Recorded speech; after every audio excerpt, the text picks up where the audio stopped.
السلام علیکم ورحمۃ اللہ وبرکاتہ۔ میں میم الف شیخ معاون معلم ضلع پریشد اردو پرائمری و ہائی اسکول تیر ضلع عثمان آباد۔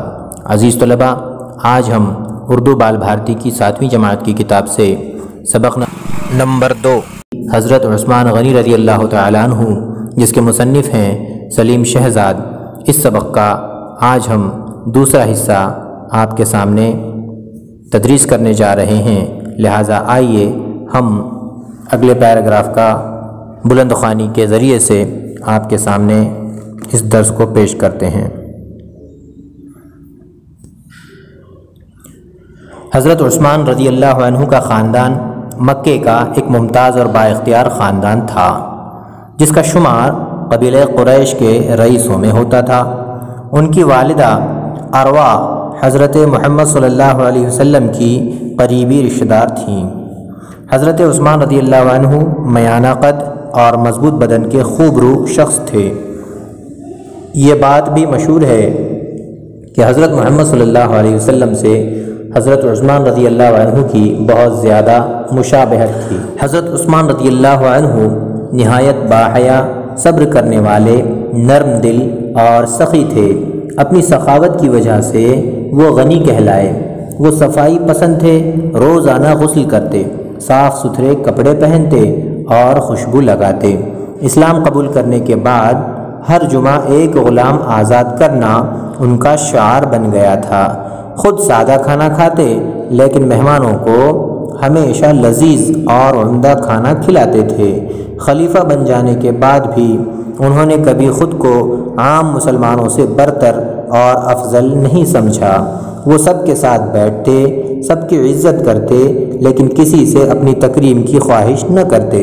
ایک مرتبہ اپنے ایک ملازم سے کہا کہ میں نے تجھ پر جو زیادتی کی ہے، مجھ سے اس کا بدلہ لے لے، اور ضد کر کے انہوں نے ملازم سے اپنے کان پکڑوائے۔ جب اس نے نرمی سے ان کے کان پکڑے تو کہا، بھائی خوب زور سے پکڑ، کیونکہ دنیا کا بدلہ آخرت کے بدلے سے آسان ہے۔ حضرت محمد صلی اللہ علیہ وسلم نے اپنی ایک بیٹی بی بی رقیہ رضی اللہ عنہا کا نکاح حضرت عثمان رضی اللہ عنہ سے کر دیا تھا۔ مکے میں جب مسلمانوں پر بہت ظلم ہونے لگا تو وہاں کے کچھ مسلمان حضرت صلی اللہ علیہ وسلم کی اجازت سے ملک حبشہ جا کر آباد ہو گئے۔ حضرت عثمان رضی اللہ عنہ بھی اپنی اہلیہ محترمہ کے ساتھ حبشہ کی طرف ہجرت کر گئے۔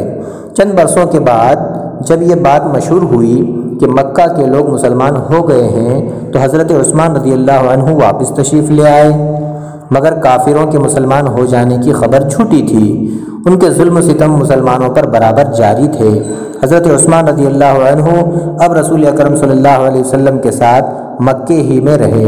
اس کے بعد موقع آیا تو انہوں نے اپنے خاندان کے ساتھ مدینہ ہجرت کی۔ ایک بیماری میں جب بی بی رقیہ رضی اللہ عنہا کا انتقال ہو گیا تو حضرت صلی اللہ علیہ وسلم نے اپنی دوسری بیٹی بی بی ام کلثوم رضی اللہ عنہا کو حضرت عثمان رضی اللہ عنہ کے نکاح میں دے دیا۔ رسول اکرم صلی اللہ علیہ وسلم کی 2 بیٹیوں سے نکاح کرنے کے سبب حضرت عثمان رضی اللہ عنہ ذو النورین یعنی 2 نور والے کہلائے۔ عزیز طلباء، یہ 2 پیراگراف ہم نے آپ کے سامنے ابھی جو ہے بلند خوانی کے ذریعے سے پیش کیے ہیں۔ آئیے اس کا مختصر سا خلاصہ اور آسان سی تشریح آپ کے سامنے کیے دیتے ہیں۔ حضرت عثمان رضی اللہ تعالیٰ عنہ کے بارے میں ہم نے پہلے 1-1.5 پیراگراف کے اندر یہ پڑھا کہ ان کی سخاوت کی ایک مثال جو کہ کنواں خریدنے اور اس کو اللہ کے لیے وقف کرنے کی بات کہی گئی تھی۔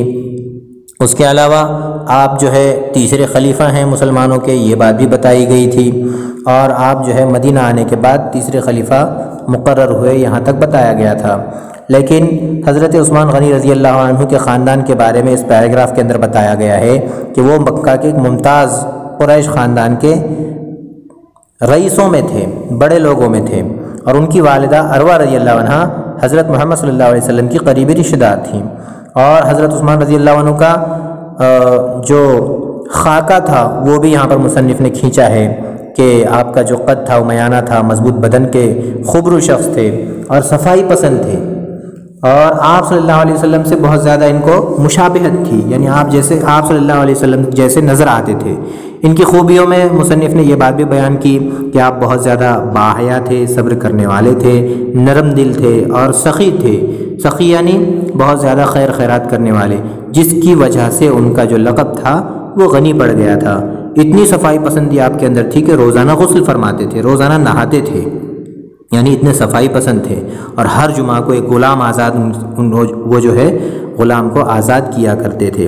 خود سادہ کھانے میں استعمال کرتے تھے، لیکن جو مہمان آتے انہیں جو ہے اچھا اور لذیذ اور عمدہ کھانا وہ کھلاتے تھے۔ خلیفہ بننے کے بعد بھی ان کا یہ معمول ایسا ہی چلتا رہا، بلکہ اس کے اندر کوئی برتری اور افضلی یا کوئی اچھے اسٹیٹس والی کوئی بات ان کے اندر دیکھنے میں نہیں آئی، بلکہ وہی سادگی اور وہی جو ہے میانہ روی ان کے مزاج کے اندر پائی گئی، اور بہت زیادہ اکرام کرنے والے تھے۔ ایک مرتبہ ایک ملازم کے ساتھ جو ہے کچھ زیادتی ہو گئی تھی، تو انہوں نے اس ملازم سے کہا کہ تو میرا کان پکڑ۔ وہ ملازم جو ہے ٹالتا رہا، لیکن جب انہوں نے زور دے کر کہا کہ تو جو ہے میرا کان پکڑ اور میرا جو ہے بدلہ لے لے، کہ میں نے جو ہے تجھے جو کچھ ظلم کیا تھا اس کا بدلہ پورا ہو جائے، تو اس ملازم نے جو ہے زبردستی کرنے کی وجہ سے کان پکڑا حضرت عثمان رضی اللہ عنہ کا، لیکن آہستہ سے پکڑا۔ تو حضرت عثمان رضی اللہ عنہ کہنے لگے کہ بھائی خوب زور سے دبا کے پکڑ اور خوب زور سے میرا کان کھینچ، تاکہ دنیا کے اندر جو بدلہ ہے وہ آخرت کے بدلے سے بہت آسان ہے، ورنہ مجھے آخرت میں اس کی سزا جو ہے سخت سے سخت بھگتنی پڑے گی۔ یہ ان کا جو ہے اللہ سے ڈرنا اور آخرت کا خوف تھا۔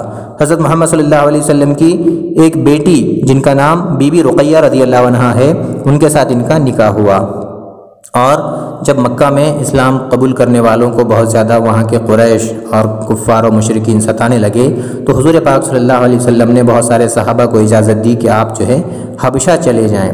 حبشہ آج جس کا نام ایتھوپیا ہے، یہ ایک ملک ہے، افریقہ کا ایک ملک ہے جس کو آج ایتھوپیا کہتے ہیں، وہ حبشہ ملک کہلاتا تھا اس زمانے میں۔ لہٰذا حضرت عثمان رضی اللہ عنہ نے حبشہ کی ہجرت کی اور وہاں رہے، لیکن وہاں پر کچھ دن رہنے کے بعد مسلمانوں کی اندر جو ہے کسی نے ایک جھوٹی خبر اڑا دی کہ سارے کے سارے مکہ کے لوگ اسلام قبول کر چکے ہیں اور سارے کے سارے شہر کے لوگ اسلام لا چکے ہیں۔ لہٰذا یہ خوشخبری جب ان کو سننے کو ملی تو حضرت عثمان رضی اللہ عنہ اپنی اہلیہ کے ساتھ مکہ تشریف لائے۔ تو یہاں آنے کے بعد پتہ چلا کہ یہ جھوٹی افواہ تھی، ایک خبر جھوٹی تھی، لہٰذا ہم کو جو ہے دھوکے سے کسی نے یہ خبر پہنچائی تھی، لیکن یہاں آنے کے بعد یہیں وہ رہنے لگے۔ اور پھر جب مدینہ ہجرت کرنے کا آپ صلی اللہ علیہ وسلم کو حکم ہوا تو حضور پاک صلی اللہ علیہ وسلم نے اپنے صحابہ سے یہ بات کہی کہ آپ جو ہے مدینہ ہجرت کریں، تو حضور پاک صلی اللہ علیہ وسلم کے حکم پر حضرت عثمان غنی رضی اللہ عنہ نے اپنی بیوی کے ساتھ جو ہے مدینہ کی ہجرت کی۔ ان کی بی بی رقیہ رضی اللہ عنہ کا جب انتقال ہو گیا تو حضور پاک صلی اللہ علیہ وسلم نے اپنی دوسری بیٹی حضرت بی بی کلثوم رضی اللہ عنہ کا نکاح بھی حضرت عثمان غنی رضی اللہ تعالیٰ عنہ سے ہی کر دیا، جس کی وجہ سے ان کا لقب ایک اور لقب جو ہے ان کا پڑ گیا، جس کو ذو النورین کہتے ہیں، یعنی دو نور والے۔ حضور صلی اللہ علیہ وسلم نے اپنی بیٹیوں کی شکل میں دو نور حضرت عثمان غنی رضی اللہ تعالیٰ عنہ کے یکے بعد دیگر حوالے کیے، لہٰذا حضرت عثمان غنی رضی اللہ تعالیٰ عنہ کا لقب ذو النورین پڑا۔ تو طلبہ، آج ہم نے یہ اس سبق کے حضرت عثمان غنی رضی اللہ عنہ اس سبق کے دوسرے حصے کی جو ہے پڑھائی کی ہے۔ امید کی جاتی ہے کہ آپ نے اس کو بخوبی ذہن نشین کر لیا ہوگا، لہٰذا اس کے معانی و اشارات کو بھی جو ہے آپ ذہن نشین کریں، اور مشقی سوالات جو اس موضوع پر آئے ہوئے ہیں انہیں آپ حل کریں۔ انشاءاللہ اس کے اگلے حصے میں اگلے پیراگراف کی ہم پڑھائی لیں گے۔ تب تک کے لیے اللہ حافظ۔ السلام علیکم ورحمۃ اللہ وبرکاتہ۔